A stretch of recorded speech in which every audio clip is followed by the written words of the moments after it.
Hello and welcome back to the Stepping Stones video series where we interview faculty members in the Department of Psychology at Georgia State University. I'm thrilled today to be interviewing Dr. Heather Offutt, who is Associate Professor of Psychology and also the Chair of the Cognitive Sciences program. Thank you so much for being with us, and I'll give you a minute just to introduce yourself. Hi, everybody. Glad to be here. I got my PhD at Arizona State University. Fear the Fort, go Sun Devils. And I've been, from that time, I went and got a postdoc. And since then, I have been at Georgia State for 16 years. And my research is all around memory error, and it has to focus on the legal context. So eyewitness identification, false memories. I've moved into face recognition now. I also look at imagery and how imagination influences false memories, both for crime scenes and other events, and dabble a little bit into neuroscience. Great. So as you know, the point of this series is to sort of give our students a chance to see where we've all come from so that maybe they could identify a little bit with our traditional or even non-traditional paths from when we were undergraduate students to when we became faculty members. So at this point, I'll ask you to go back a little bit further in time and tell us a little bit about your educational history, maybe starting in late high school or even in college, and how you really found yourself steered toward ultimately doing a PhD and then deciding to be a professor. Okay, well, my path is very unusual, I think. I had no interest in being a professor or knowing anything about psychology. And I actually have a business degree from University of Arizona, and I worked for Motorola, which at the time was a big government contractor, for 10 years. So I did that, and about halfway through the 10 years, right out of school, and I was a purchasing and contracts negotiator. So about halfway through that, I started realizing I was bored and didn't like sort of the whole big business environment, wasn't my thing. My husband at the time said, "You're really good at talking to people, maybe you should be a counselor." So I go through my church, I get trained to do this counseling. I did that for a while. And through that, I decided to go back to school and get another undergrad in psychology, because my idea was I was going to be a counselor, like so many people think that they want to do. So I go back, I start taking psychology classes and find out about cognitive psychology. And also, at the meantime, I also realized I don't want to be a counselor because that wasn't my gig. But I met Steve Goldinger and some other really cool cognitive psychologists, started working in their labs. And at about the same time, I was interested in potentially going to law school. So I ended up finding out now we have psychology and the law, and together that actually can be a thing. So I decided to apply to the graduate program, and I got in and moved on from there. But it was definitely a very scattered way to find myself there. I tried out a lot of different things, and I actually ultimately found what I really liked. But I think a lot of people come to graduate school thinking that they want to be a therapist because they don't really know what else there is out there. And I found by doing that, that really wasn't my thing. And so when you finished up your PhD, did you know that you wanted to be a professor, or were you thinking of potentially doing something else with the PhD? At the time, I didn't even know you could do anything else, to be honest. I wanted to be a professor at that point because that's what my training had been. And I actually got an F-32 postdoc grant to work with, who ended up being a great mentor for me, Kathy Pezdek in California. And she was doing psychology and law work and testifying in court for criminal cases. Mm-hmm.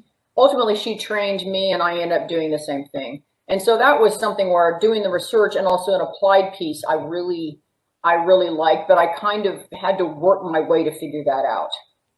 Mm-hmm. Yeah, I like the applied piece. I like doing the research and then seeing what happens in the world with it as well. Yeah, so as you know from talking to lots of undergraduates that are thinking about graduate school, and then also mentoring lots of graduate students, that there are trials and tribulations, and of course there are also successes and fun times and difficult times.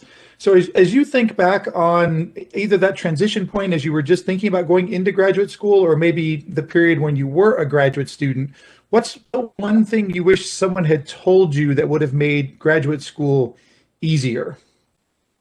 Well, I thought about that, and it's not actually, someone did say this to me. It just took a while till it processed, but a very, very smart professor said, you know what, you do not have to be an expert in absolutely everything with your PhD. He goes, that's why we collaborate.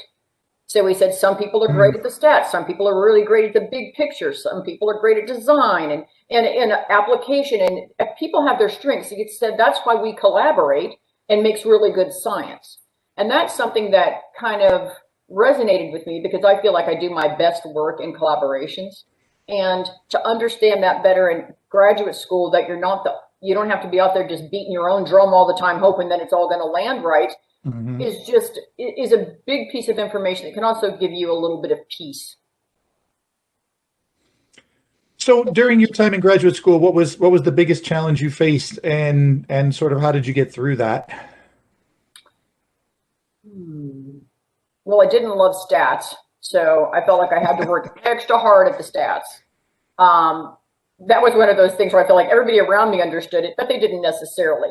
So lots of study sessions over coffee with statistics. That I think I got past it because I worked with just really great people, and they helped me, I helped them, and that was great. I think the other difficult thing is when I was in graduate school, I was married to somebody who was working full time. So trying to balance that, then I ended up having children during graduate school. So I'm trying to balance a home life and trying to get through the program, which is a lot of work. So I got up really early in the morning and would work before my kids would get up, and then go Hmm. to school all day. And Hmm. then my favorite bed, I was like too exhausted to work. So I just worked really early. So just had to kind of um, balance everything, which was really tricky.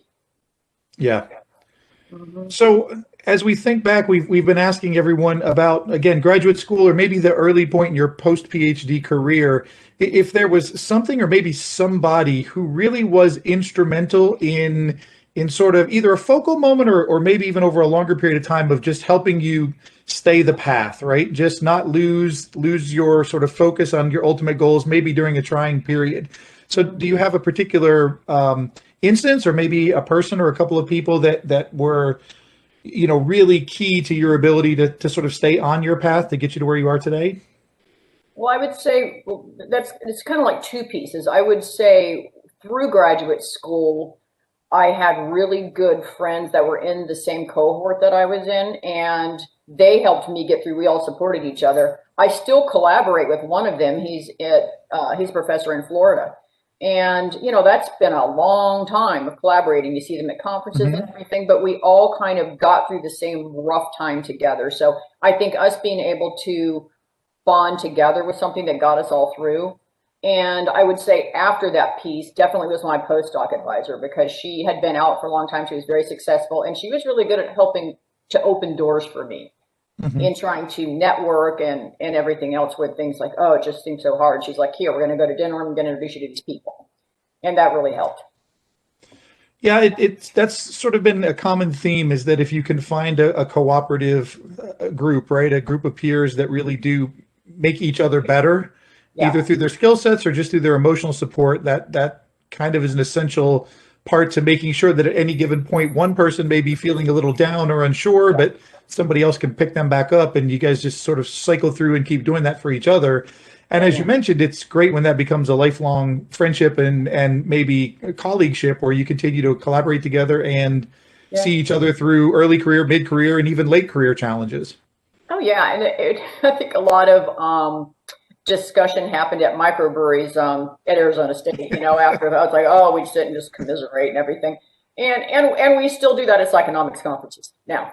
So yeah, we still have the microbrew, and it's like, oh wow, and can't believe your kids are so old and all that. But yeah, I mean that is a really cool thing also about being an academic is you can sit down with somebody and say, what kind of work are you doing? Here's the kind of work I'm doing. How could we come up with Hmm. something together? And that's what my friend Corey and I have done. He's like, we should publish together. What can we do?